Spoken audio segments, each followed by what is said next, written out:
Welcome to Silent Symptoms, a Black mental health podcast. I am your host, Katasso Fridge, a Florida-based therapist. This podcast focuses on mental health, stigmas, and social injustices that affect the Black community. This podcast was created to bring awareness about mental health and can be used as an educational guide, but this is not to be used as a replacement for seeking help from a therapist. I hope you enjoy the podcast. Hi, welcome to Silent Symptoms, a Black mental health podcast. Today we have a very special guest today. His name is Reese. So we're going to be talking about a little bit of mental health, suicide, depression, all kinds of stuff on this particular episode. So I'm going to let Reese introduce himself to you guys. Hello world, I'm Reese, also known as Reese the Poet, she so eloquently said. And I'm just here to really speak to the people, and we talk about some real serious issues that our world needs to talk about. Okay. The first time that I met Reese, he did this poetry about mental health, and I was like, I need to get in touch with him because I felt like the poem was so compelling. And I actually couldn't find you on Facebook. I added you on Facebook, and I was like scrolling, and then I told Noah, I was like, I think that's him. I couldn't remember your name. Right. And then when I finally got in contact with him, I thought it was like the perfect opportunity to actually get in contact with him. So what inspired you to actually do that poem that night about that particular topic? Because not a lot of people actually dive in and talk about that. Well, first and foremost, to do the piece that night, it was really just an inspiration. I mean, God just put it on my heart, and that's what needed to be said. Clearly, there was somebody who needed to hear it. But as far as writing the piece goes, I actually wrote it. It began as a homage to my uncle. My uncle actually committed suicide a few years ago, and that was a real impactful thing in our family. And I got inspired and started writing, and then it kind of just turned into more than just about him in particular. It began to change and talk about a greater issue. Yeah. You know, and it began to turn into, you know what, this is one story, but there's so many other stories out there that need to be told. And I mean, really, it was just one of those things, you know, God just kind of said, hey, here you go. So that's really interesting because I've had a similar situation. My uncle actually committed suicide or died by suicide years ago. And I should have known. I didn't know much about mental health when I was growing up, especially growing up in South Africa. That's not a topic that a lot of people want to discuss. In your experience, in your whole entire lifetime, how did you learn about mental health and how did that come about in your life? I mean, just dealing with crazy people. No, I'm just kidding. I'm totally kidding. That's a complete joke. But no, seriously, I mean, dealing with, you know, different people in my life and seeing how they act and why they did the things that they did. And then with myself, I mean, dealing with my own internal issues and going in I was in the Marine Corps and being in the Marines, you get a run of the mill of just about everybody you could imagine. Yeah. But you learn a lot about people, and you see different backgrounds, different cultures, and different upbringings, and that people respond differently. You know, it's an interesting thing. And so as I began to grow and mature and get to know people and dealing with people hands on, I began to see so many different types of people. And the way that they were able to interact with each other, but then with the way they interacted with me and the way we talked and dealt with things. So that's how you really get exposed to it hands on. But then do you think that was really mental health? I say that because a lot of people don't know people have mental health issues. They feel like it's okay to communicate in destructive ways, especially in our community. It's okay for people to act a fool. They say that's just how they were raised. They make excuses for people around them in a sense. So when did you particularly pinpoint that? Because I know that you experienced a lot of things with different people, but when did you say, this is a mental health issue? Was there anything particular somebody did? Well, I would say that the main thing for me would definitely be, like I said, my uncle. I mean, internally was the main thing. And then externally, I had a buddy of mine who he just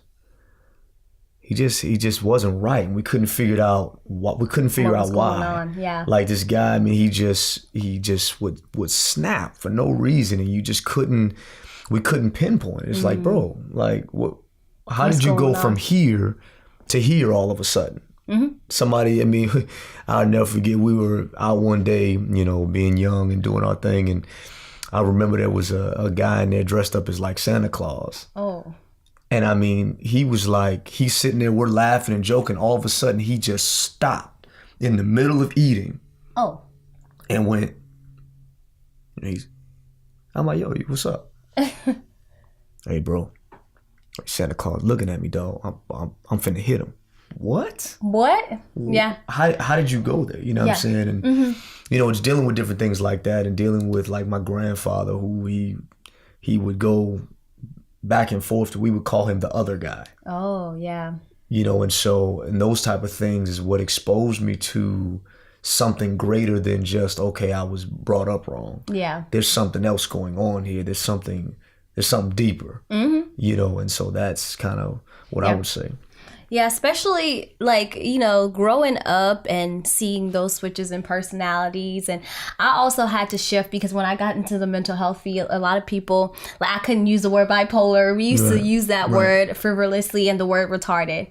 Those two words were really like active by everybody. Like, we used to use them. And then one time, one of my friends, I said, "You're acting so bipolar." And it was just kind of like, just throwing the word out loosely, there. It was nothing deep. And then they're like, "You're diagnosing me."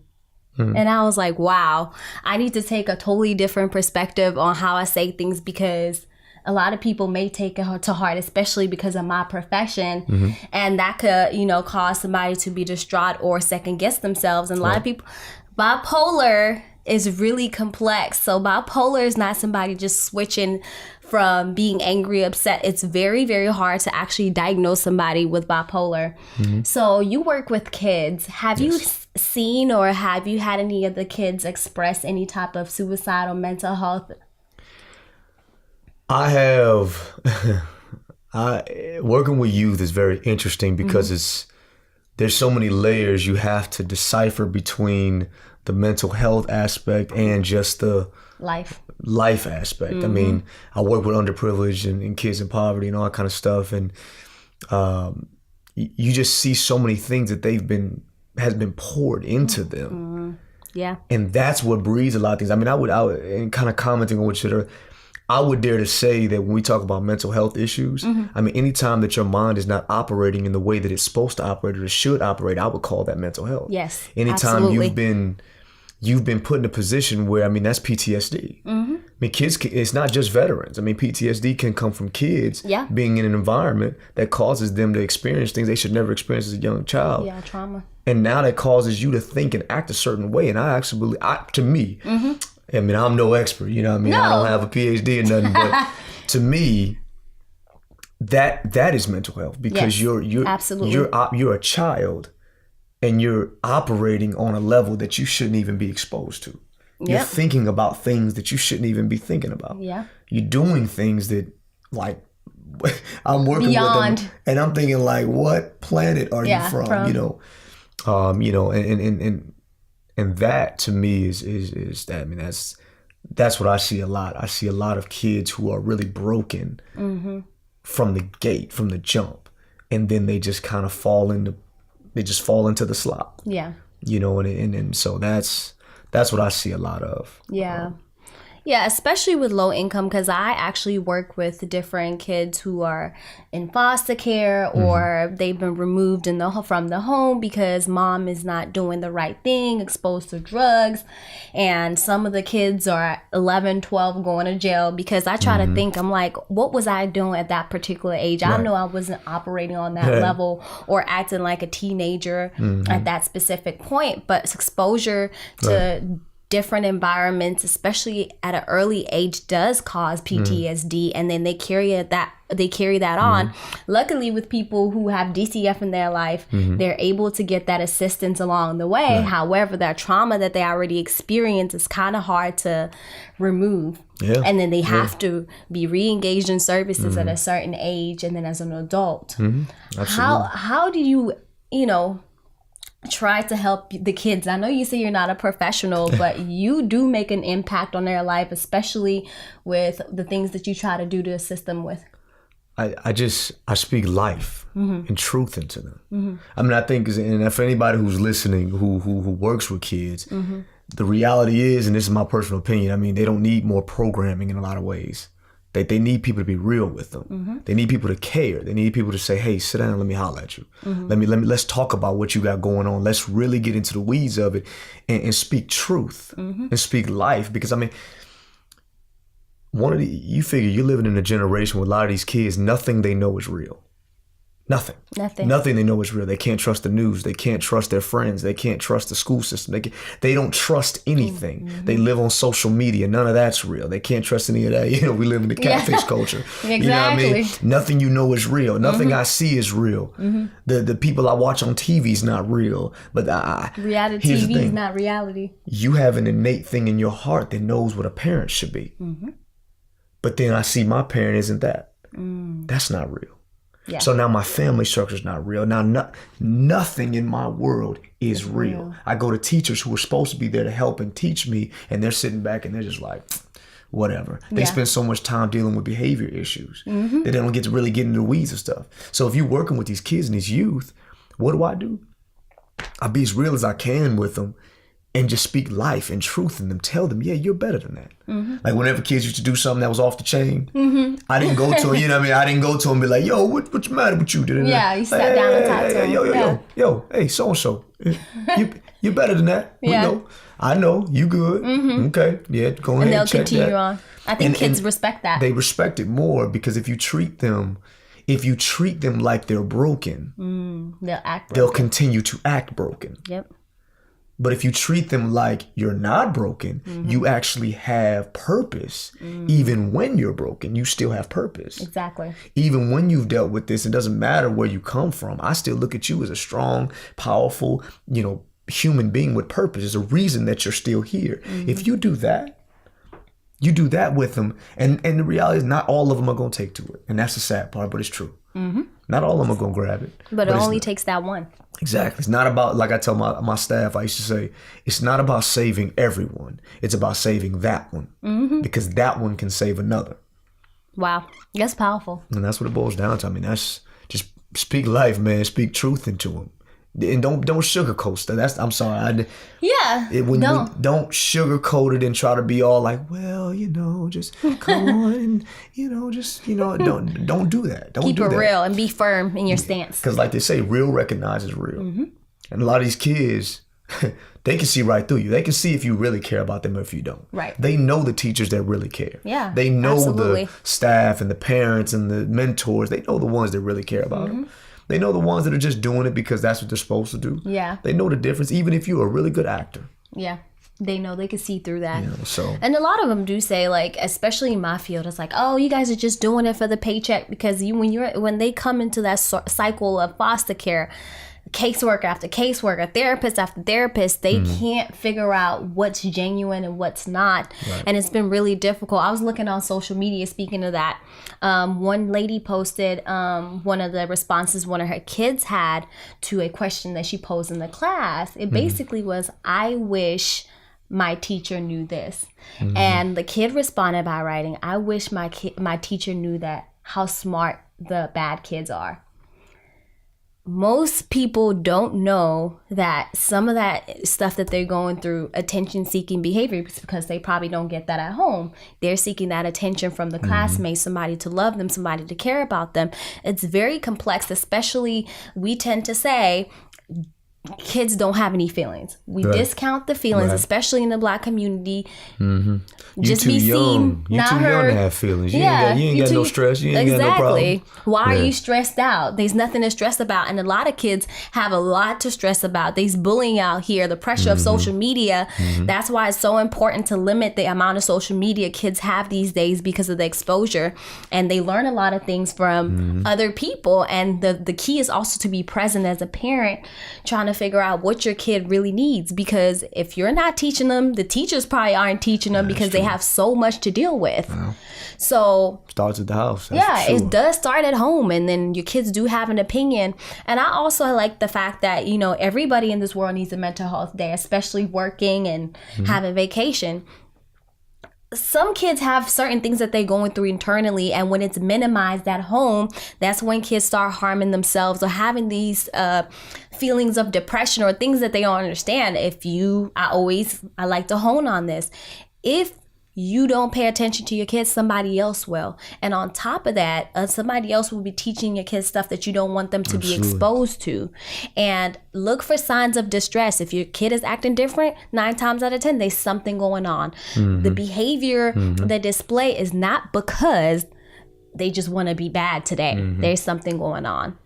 Yeah, I mean, you know, and I think that a lot of it spawns from a lack of identity. Yeah. I mean, that's the biggest thing. A lot of these, you know, things spawn from a lack of identity. And if I don't know who I am, then I'm just going to do whatever I can to feel like I'm somebody.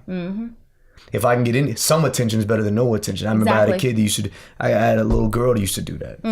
You know, and I think one of the things that we have to hit on is that, and then for anybody, for parents, for workers, for whoever, one of the things you definitely got to understand is that these kids are always watching. Yes. We try to act like these kids, they ain't paying no attention. They are watching. They are ears and eyes everywhere you go. I remember there was a little girl. This little girl was off the chain. I mean, she don't listen to nobody. She's up the wall.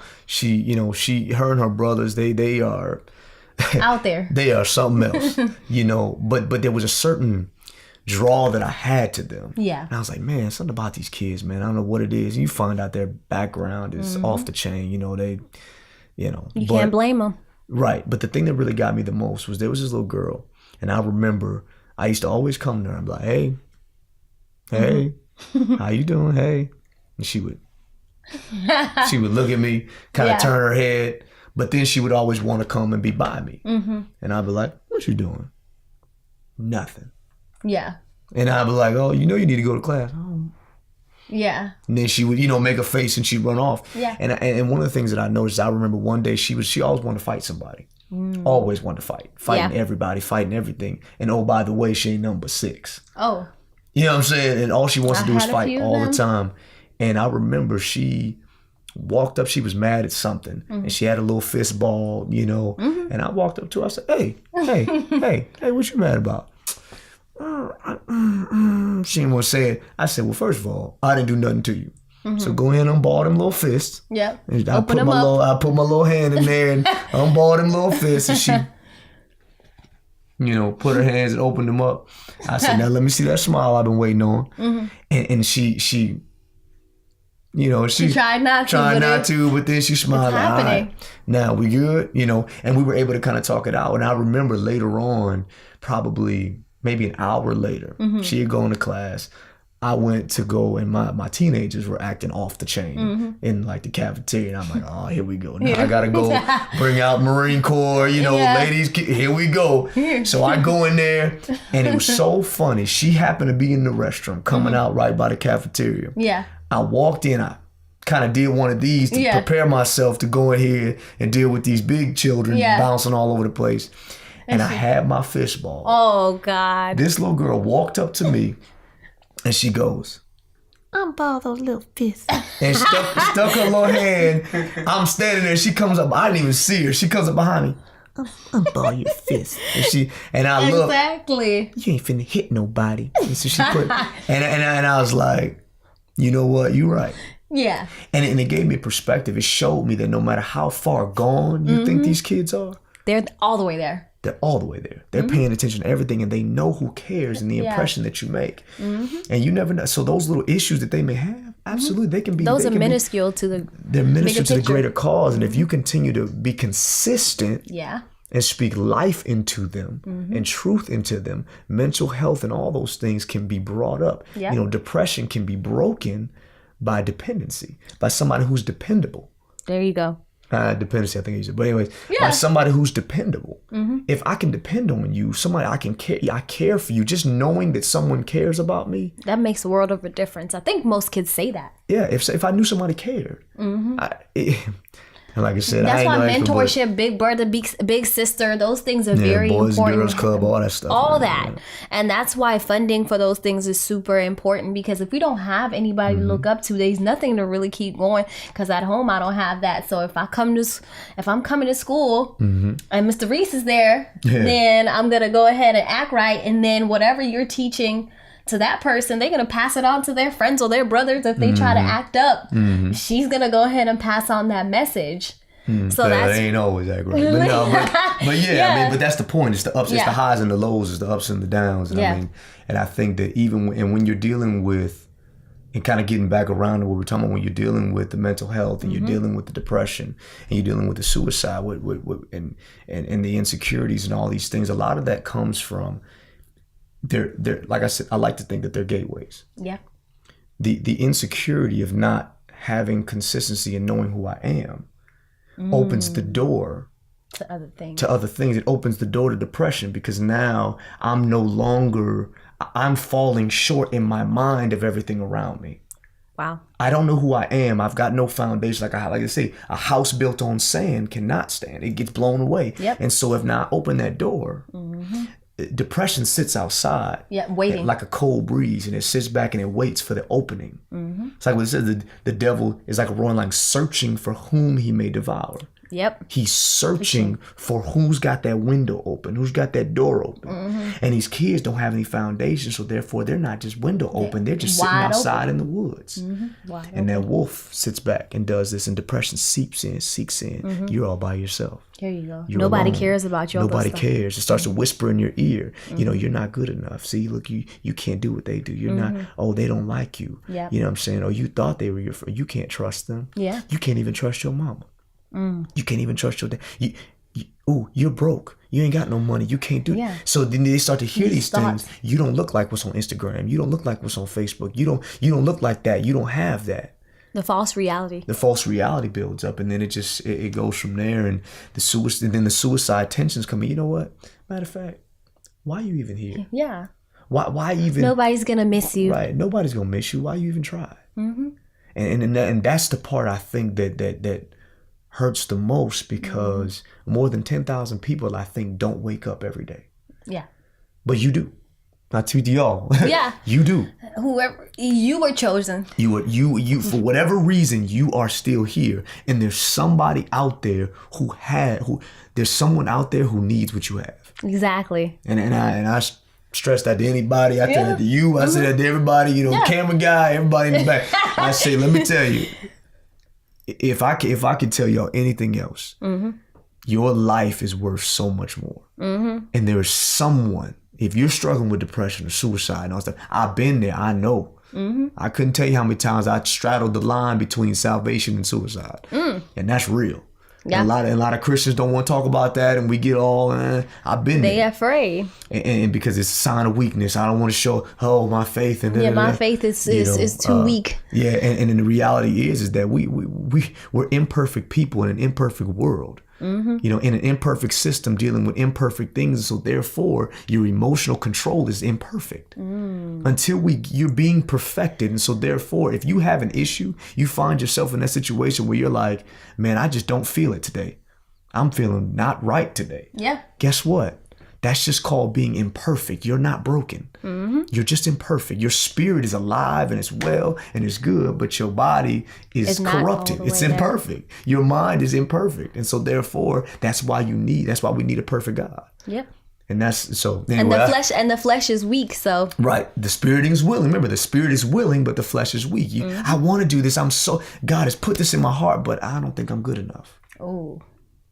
I want to do this, but I'm just not that. Not that. I'm not here. I'm not there. I don't have that. So that's yeah. And that's what I would say is one of the things that I would want to put to the people. I know I kind of you didn't pass the collection plates. You know what I mean?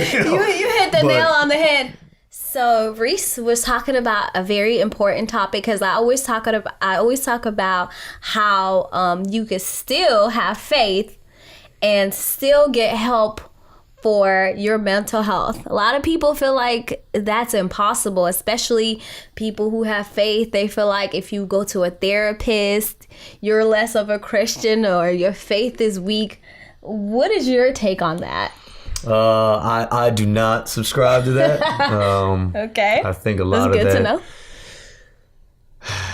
I think a lot of that is personally, I think a lot of that is religious in a lot of ways. It's very like, oh, well, you just don't have enough faith. Well, okay. There's also, you do the natural and he does the supernatural. And I think that, God has given everybody a gift to be able to impact the body. I mean, we as a body work together. That's why it says confess your stuff to other brethren, to go to the brethren, submit your things to wise counsel. If it was all just absolute faith, nothing else, then we wouldn't submit any ideas to wise counsel. We wouldn't submit anything to our brethren. We wouldn't, talk to anybody or nothing. Go to the doctor. We wouldn't go to the doctor, you know what I mean? We would, that's what I'm saying. Yeah. You're not going to go, oh, my arm is hanging off of I'm just going to have faith that it's going to fix itself. Well, it's like, okay, not saying that God doesn't do miracles. Don't get me wrong. That absolutely is very real and he still absolutely does. But God has put special people who have certain gifts in medical and in all these things to be able to help the purpose of the body. There's people who are gifted in business. You don't just wake up and say, God gave me a business idea. Why hasn't it happened yet? Yeah. You know what I'm saying? Like you have to go out there and do things, talk to people. If you're struggling with mental health, that believe it or not, I'm gonna tell you right now, it is a lot more common than you think. Yes. It's a lot more common than people know or people want to talk about because it goes down to those places and it exposes those things that we don't want to be real about. I found myself there for a long time. Yeah. And so, I know there's a poet. His name is Joseph Solomon, and he has a well documented series just talking about his battle with mental health and things, and it's phenomenal. He's phenomenal, and what is Joe doing? That's my man. I follow him on Instagram. Is he on YouTube? He is. Because his name sounds really familiar. Yeah, he's got a lot of good stuff. I mean, I've seen him live, and he's the man. I had the privilege of meeting him a while ago, and he's the man. And I think that he's a good example of someone who has shown, hey guys, let me show you this real side of me. And it's really impactful. He has a poem that really spoke to a lot of people that he did on the Poets in Autumn tour. It was called Depression Is. And I thought that was phenomenal. And like I said, more props to him, man. You the man, Joe. If you ever get a chance to see this or you hearing, you the man. Yeah, Joe, watch my podcast because you're the man. Talking about depression and still having that faith. Oh, absolutely. And that's the thing is it goes hand in hand once again. Your spirit absolutely has faith. One of the big reasons why people fall into such depression, I think, is because your spirit knows it's supposed to be whole. Your spirit knows it's connected to Jesus. Like, I know I'm supposed to be whole and healed and well, and this is my new man and all these things. But my body, my flesh is incomplete. My flesh is imperfect. So imagine if you were a bird stuck in a cage. Yeah, you can fly around, but you're supposed to be free. I know I'm supposed to be out here, and it manifests itself emotionally. Yes. But you want to break out and be free, and freedom comes through time. Yep. And I think that to me, and this is one of the things that I firmly, whenever I have those days, those times where I start getting those thoughts and like, why am I thinking this? Yes. Why do I feel this way? Well, that's why I say it ain't about what you feel. It's about what the Bible says. It's about what the truth says. It's about what faith is. Who did God say I am? Doesn't matter what nobody else says. Exactly. Who did God say I was meant to be, and what am I supposed to do? So a lot of times in this life, we have imperfect bodies. We have imperfect flesh. So what happens? We need to get with other people who are gifted and free in this area, because guess what? What you don't know is that going to this person for help is exactly what you're supposed to do. Threefold cord. It's you don't just do it by yourself. You cannot do life alone. That's why small groups. I know at our church, they talk about small groups, getting in a group of people. Get involved, get engaged with those around you. I don't like people. Okay, well that's why. That's impossible to live in a world. Think about that. That in itself, and I used to be the same way, because people who know me back in the day, I used to be like, you used to isolate? I did. I still to this day find myself having to fight that isolation demon. Mm-hmm. You know what I'm saying? They pulling you back. You know what I'm saying? Every time I try to leave, pulling me back. You know, that joke would be like, hey, you know you don't want to go. Yeah. You know you don't stay home. Just go ahead and stay at the house. Might just as chill. well. You're not missing anything. Yeah, exactly. And you can and a lot of it is because we want to live clean and pure lives too. Yeah. Holiness. It's a struggle. It is a challenge. I would say it's a challenge. Okay. Because we want a lot of it's good intentions. So instead of putting ourselves, remember, we are in the world. We are not of the world. But a lot of people take the we are not of the world and they make it no world. Oh. Okay. And they create their own world. Mm-hmm. And so they go over here on this island so that I ain't finna mess around. None of y'all. I ain't got time. It's too much drama. And then you sit right here. But you got to remember, the idle mind is a devil's playground. Yep. Devil's you workshop. cannot do life alone. God did not make us that way. And when you talk about people who are thinking, I don't like people, what does that translate to? I don't like myself. Yeah. Because I'm people. I'm a person. Yeah. There's no way you can live outside. There's no. Not having human contact is completely impossible. People actually lose their mind. You will lose your mind. Absolutely. I don't like people. I don't like myself. I don't like myself. Oh, I'm this, I'm that. Now that opened that door that we talked about. That window's open. The little gap. I don't like myself. I keep saying it. I don't like myself. Every time I say I don't like people, I'll stay to myself. I stay to myself. I keep to myself. Now, mind you, I'm a private person. My personal circle is small. I have a certain group of people who I have in my personal circle, just like Jesus did. Jesus had the masses, then he had the 70, then he had the 12, then he had the 3. And every person in your life has a place. You have to know and you where have they to know belong. where they go, because they may be hurting or helping your current situation internally. And you don't know that. If you got the wrong people in the wrong places, they begin to pull from the wrong areas, and that takes away from the foundation, which leaves you empty. And open. For those destructive things. Here comes the destructive thoughts. And so it's just, that's even the loneliness part, because once you're by yourself, you're making up these thoughts or these narratives in your head because you have so much to scrutinize, because you're not surrounding yourself with other people who can actually help you get to a place of, okay, I'm okay being around people. I need to communicate with other people. I need to be happy. And loneliness is a mug. So as a man, as a Black man, people don't really talk about mental health. True.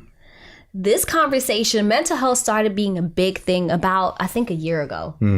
It made it to social media, and now I feel like it's starting to become more of a popularity thing. I don't know why. I agree with that. Like I think that people are like, everything's mental health. Oh, you don't like pizza. It's mental health. Yeah. It's like, okay. Yeah. So your exposure to mental health, how has it affected you? What is your perspective on it? Because people who go through mental health issues don't share it, especially men. They feel like people, they don't have feelings. We disregard, even us as women, like you're a man, you're not supposed to have feelings. So how do you deal with that? Right. I think that is, it's funny. And I know anybody who knows is probably going to be like, oh yeah, how you going to answer this question?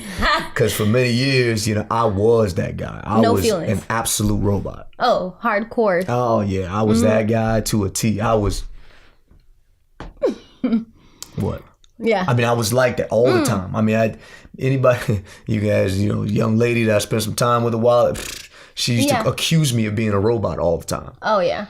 You're just nothing. Did you feel like there was something wrong with having feelings, or you just wanted to be a robot? It was weakness. Oh, it's a facade. It's facade. It's weakness. Yeah. It's like, I ain't got time for that. No, you good. Yeah. All right. If I'm hanging out with you, clearly, I like you. So that's clearly I want to be. If I didn't, I wouldn't. But the reality is that and it's funny that the way that we get close to God is through our weakness. Oh. My strength is made perfect through your weakness. Yes. My brokenness is what brings you closer. And so I had to really learn that for a long time. I dealt with my relationship with God like I was just a soldier. I'm just by your side, whatever you need. I ain't got my life is not that important. God, you got bigger things. You have bigger things on your plate, like the whole universe. I'm just a soldier here, and you just tell me what you need me to do. And he's just sitting there looking like, well, what I need you to do is I need you to come sit at my feet. I need you to come sit right here. I need you to come talk to me. I need you to come open up. Like Martha and Mary. Yeah. Martha's running around doing. And the reality is that as men, we get this bravado, you know what I mean? We got to be tough. We have to be strong. We have to be provider, leader, you know, and my family's not necessarily an emotional family. Okay. And so for me, it was just kind of like, okay, well, you know, we would have emotions. Yeah. But I kind of went to an extreme where it was like, I don't have time for emotions. Like we used to always say, it's time consuming. Yeah, if the Marine Corps wanted me to have emotions, they'd have been in my sea bag. You know what I mean? We just say, you know, when you say stuff like that, you know, it's like, oh, well. And I had to learn, you know, as time progressed, it took me to go to a place where I became trapped in my own self. Yeah, in your own feelings. I'm trapped in my own body. Mind. There's this door that's just locked, and I refuse to go in it. I refuse to open it. I'll open every other door. I'll run, but that's the one. And then that's the one God says, hey, I want you to open that one. Wide open. Yeah, I want you to open that door. You know what, God? I'm not ready. I'm not ready. You know, so I think that's, as a man and as a black man, we don't talk about these things enough. You know, I used to tell my kids all the time, what makes you strong is how weak can you be? But weakness is not so much as a bad thing. Like weakness, like you can be as strong. Strength comes in being able to show that brokenness, to be able to say, you know what, I do hurt, but I'm willing to rise through that hurt. I can acknowledge that I hurt. And then I can say, okay, now that I've acknowledged that I'm hurt, now let me heal. And now once I've healed, then I can go back to being the hero. Yeah. Because you can't be a hero 24/7. I don't think nobody's like that. Even Superman takes his glasses and puts big Clark Kent. And even Superman had times like that. You know, take that cape off. Exactly. You have to take the cape off at some point. You can't just wear it all the time, because guess what? If a superhero wore his uniform all the time, it would start to smell. Burnt out. It would start to burn out. It would start to tear. It would start to rip. And so then all of a sudden, eventually, you will be completely exposed. See how that works? Yeah. If I never took it off, I never cleaned it, never washed it, I just kept it on all the time, it begins to tear. It begins to wear. All them battles, all those battles you fight. And other people see it before you do. Exactly. And you know, you gotta, what? You're like, what? Are you talking about? Yeah. Because you're not trying to go there. You just put something on. You put some tape or and over time you become exposed. And then eventually one day you're going to make a move and it'll completely fall off. Yeah. So what did it take for you to open up and show your feelings? Especially for the Marine Corps. Were you like closed and not open about your feelings before going to the Marines, or that transitioned from the Marines? I think it was a combination of both. I think I was, you know, as I was getting older, I was, you know, cool. You know, I'm a teenager, you know, I'm trying to be cool. And there was a time in my life where I remember I was so lively and vibrant. I did all these things. And then I got into the Marines. And even early in my Marine Corps career, I was still, you know, I had some moments. And then there was a shift. You know, I went through a difficult relationship that changed some things in me. Yeah. And it resulted in some traumatic things. And go ahead. So during that relationship, I got involved in a relationship that I shouldn't have been involved in. Yeah. And one thing led to another. And in it's even being in that situation, right? And being in that situation, even it's still difficult to even talk about. Okay. But because that was a dark time. It was, but it was in that time that I realized that. So a few years back, we heard that crack. Oh, sorry, is that loud? Oh wow, that's a lot of weight. You know, some people know my story and some people don't. But one of the big shifting moments in my life that took me to a place that caused me to kind of just was I lost my son. Okay. And so when I lost my son, I got that call that no parent, the parents dread. Yeah. You're like, what? You know, what's going on? Yeah. And it was one of those things. And what made it more difficult was I lost my son 2 days after I met him. I wasn't able to make his birth. Okay. He was 6 weeks old, going on 7 weeks. And I finally got the opportunity to go and visit and see him. Yeah. Because he was in a whole different state. Yeah. I went to see him, met him. We had a great time. You know, he told me some keys to life. Young guy, you know, we were sitting there. I was teaching him some things, you know, telling him early about on. how to get girls, you know what I mean, how to do your business and keep your mind right, pray, you know. We watched a couple movies and everything was good. He told me a couple jokes and all that. And then, you know, I had that time. Yeah. And then I left. And then 2 days later, I get a call. And it's interesting because I didn't even hear my phone. I didn't feel my phone. I just happened to reach in my pocket and pull my phone out right as it was ringing, going off. And when I'll be honest with you, when I saw it was, you know, his mother. Yeah, it was kind of like. It was a little bit, I was like. I almost didn't answer. I almost didn't answer. I didn't feel like dealing with, you know, that. Which, and don't get me wrong, we're all good now. I'm not like harboring any issues. But at that moment, I was like, but I had this unction in my spirit, you need to answer this. Yeah. And when I answered it, and she comes on and she's crying, and it was like, what is going on? What's the problem? I'm thinking there's something else going on. And she tells me, you know, he was put in the hospital. And I said, wait, what? He was rushed to the hospital? What are you talking about? And I'm like, what do you mean? So I called the hospital trying to get information. What's going on? I'm keeping my cool. What's going on? They won't tell me anything. You know how that goes. Yeah, HIPAA. And then a few hours later, I get another call from her. She's calmer, but she says, you know, he didn't make it. And it was just like. What do you mean? And it wasn't real because it was like, wait, what? Nah, you, what? And then so fast forward anyway. So we fast forward. I mean, you figure I buried my son, you know, a week after I met him. Wow. And at that point, you know, I remember sitting in my car. And I sat there. I called my father. I told him what happened. Called my mother. Called my people. And after that, I sat in the car for like 4 hours. And something at that moment broke in me. Yeah. And I just I didn't know what to feel. It was like because I had never really emoted like that, and so I didn't know what to feel. It was just like black. You know what I mean? And I remember just driving around wondering what bridge I could just jump off on. Just go off. Just drive, just keep driving. You know, and but then I got the inclination, I just got the unction, hey. Wait, you got the little tap, easy. Go talk to your pastor. And I went to talk to pastor at the time, and he told me about David, how David, you know, he fasted and they prayed for his son, and then his son died. And David was like, when all the priests and everybody there, oh shoot, there David, no, his son didn't die, he gonna kill us. Oh my God, but they didn't David know. got up. Yep.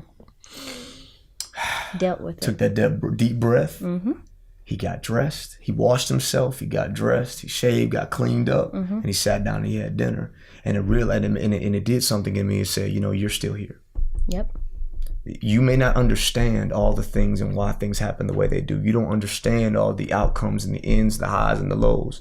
But what I know is that you are still here. And what that did was it exposed me to a world that I had never known. There's so many people struggling with these things. Yeah.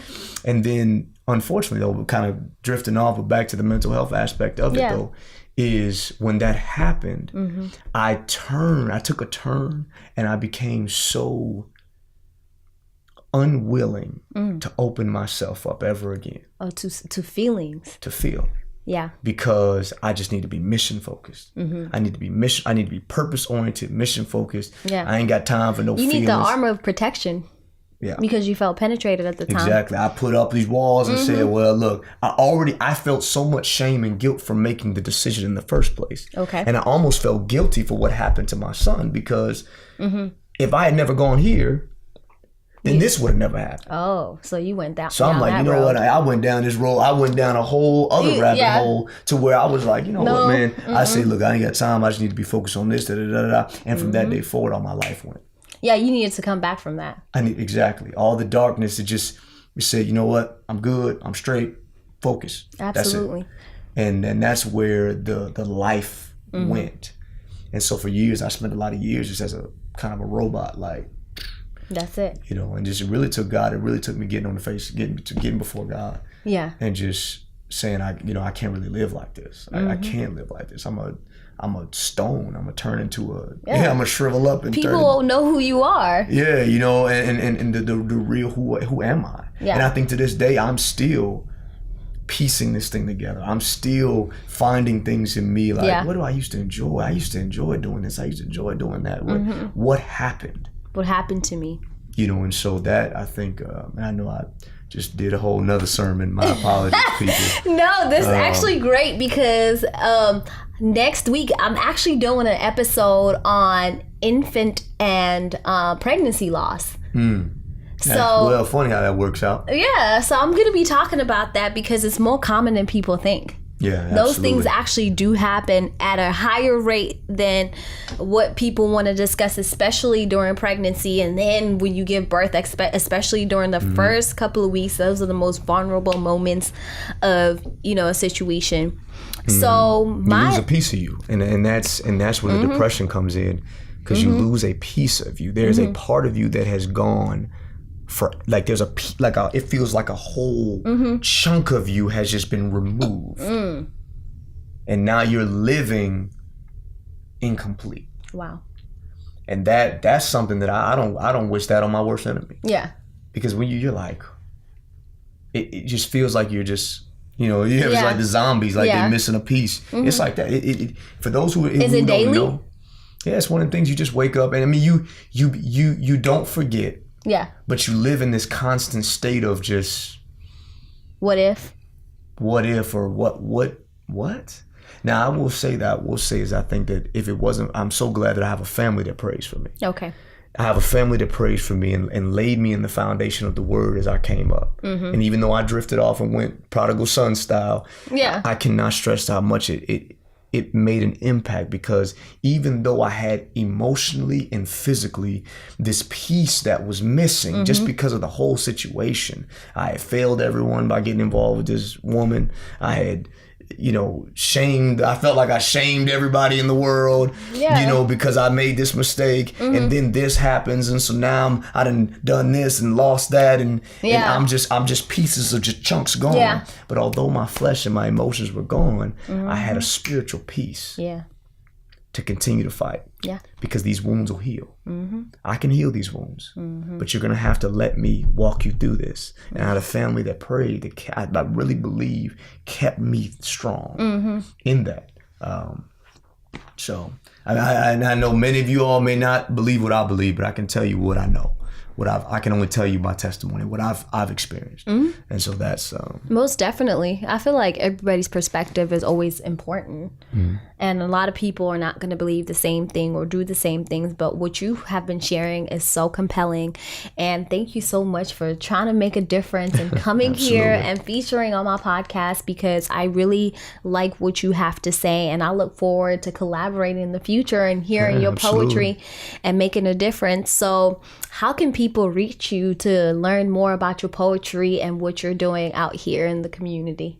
Well, you can hopefully find me on Facebook. My first name is actually Fenton. It's Fenton Reese. And you can find me on there. There's really only like two of us, me and one's like my father. So, but he's cool. But also you can find me on Instagram, Reese the Poet. It's literally that simple. All one word, Reese the Poet. It's not spelled funky like THA or the Poet. No, it's just Reese the Poet on Instagram. And that's how you guys can contact me. I just made my Instagram probably like 3 weeks ago, because I don't really do social media like that. But that's where y'all are. So I had to come to the people. So you can add me on there. And Definitely. So if you want to learn more, his information will be linked, and I hope you guys can support him and support me. So please like, share, and subscribe to the podcast, and follow Reese. Thank you for tuning in. Please be sure to like, share, and subscribe to our podcast. You can catch us on Anchor and all your favorite media streams. Follow us on Instagram, Facebook, and YouTube at Silent Symptoms Podcast. Let us know if you have any feedback or topics that you would like to hear.